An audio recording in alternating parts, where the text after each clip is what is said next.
Canada promotes itself, this government especially, as a government that supports an international rules-based order. But you can look no further to the South Africa case at the ICJ, where the Prime Minister said they respect the court but not the ruling.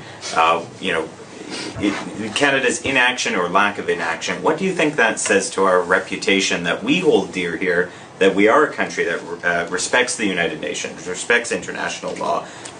How does this event, what's happening in Israel and Palestine, speak to our beliefs?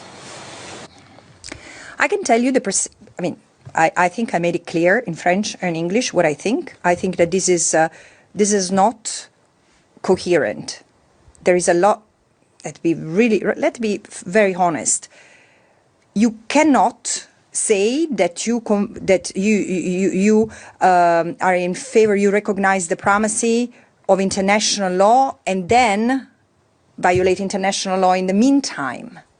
You cannot say that you recognize the primacy of the International Court of Justice and then you depart from the application of the principles that have been dictated by that court.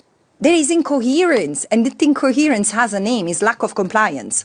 Now, how does this affect Canada's reputation? Look, I think that the world is much more articulated in its capacity of seeing and understanding also the nuances.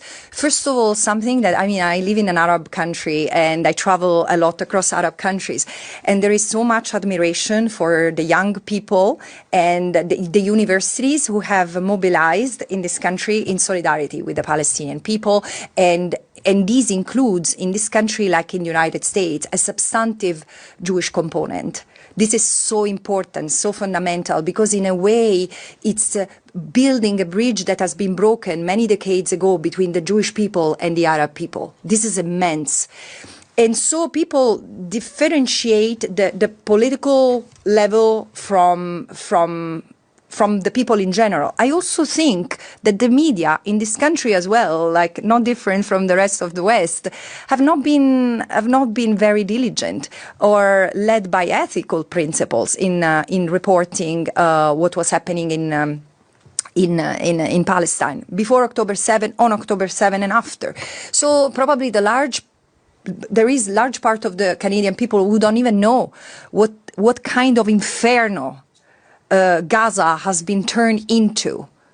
Women unable to find the basics, from running water, of course everyone, but as a woman, I would like people to empathize, to realize what it means having an entire family exterminated, not having hospitals anymore, all the universities destroyed, the 300 schools destroyed, all the UN buildings standing, 70% have been severely damaged and cannot be used. Gaza has been turned into rubble. Is it a war? No, it's not a war. Israel has predicated this genocide on the killing of terrorists, when the entire civilian population in Gaza has been qualified as terrorists, including the elderly, including the children, 17,000 children. That if I told you bunnies, there would be better reaction. But because they are Arab, we don't empathize. This speaks to our racists. And I say that as a European, I see that in us. And we need to, let's take this opportunity to do better, to recognize what doesn't work in our societies.